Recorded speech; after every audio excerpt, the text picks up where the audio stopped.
Kim Olson, U.S. Air Force retired. Now she helps women veterans returning to civilian life after service to their country. Colonel, we honor servicemen and women at sporting events, and we talk about the veterans at every political speech you could probably see, but I would rather show them respect by taking care of them. That's just me.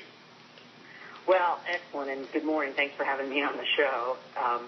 I think they've done a tremendous service for our country. They volunteered to go in harm's way on behalf of the rest of us. And the least we can do is, if they need some help just getting over the edge, get it for them and not make them wait, for 1 to 2 years before they get appointments or they get in to see someone. It is frustrating to watch after all this time. Talk about promises made versus promises kept. What were the promises now versus reality? Well, you bring up a good point, and again, I'm not a recruiter, but here's what I think it should be sort of, again, frustrating for the public is that, DOD and the Veterans Administration have been working on a program in which, in DOD, if something happens to me and it gets documented in my medical records, that when I leave the service, it's a seamless transition to the Veterans Administration, and they can't seem to make that link work.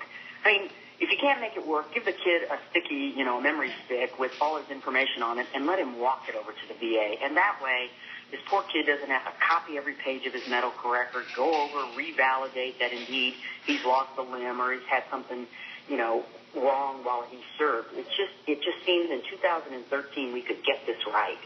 When these veterans return from service, whether it's Iraq, Afghanistan, wherever, are they coming back? They're coming back maybe feeling a little bit lost, but are they coming back motivated to get into mainstream, society? Well, absolutely, and that's a really good point. Not all vets are damaged goods, and sometimes I worry that we get portrayed that way, and we're not. I mean, we have tremendous skill sets that we can bring to any work environment, and I would offer to your listeners out there, you want to help a vet, hire them, because we know that work will make a warrior well.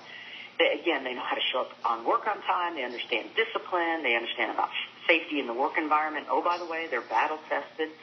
So again, these are young folks that still want to contribute to their communities long after they take off the uniform.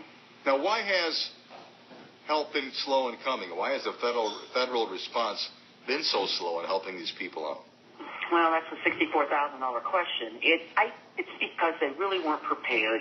Number one, for the number of kids who, thank goodness can survive tremendous injuries in the battlefield. Number two, they just, they're legacy systems that were set up to help like a 60-year-old male now. And today, the kids that are presenting are under the age of 30.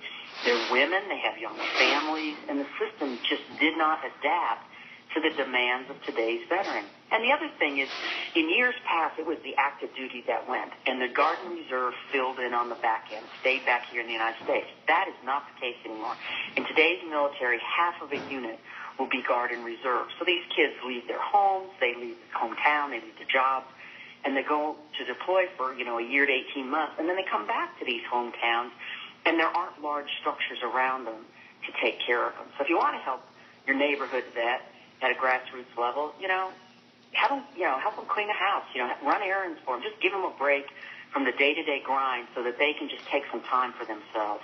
Got to get it fixed. Thank you, Colonel. Colonel Kim Olson, U.S. Air Force retired, now helps women get back to normal after serving for our country.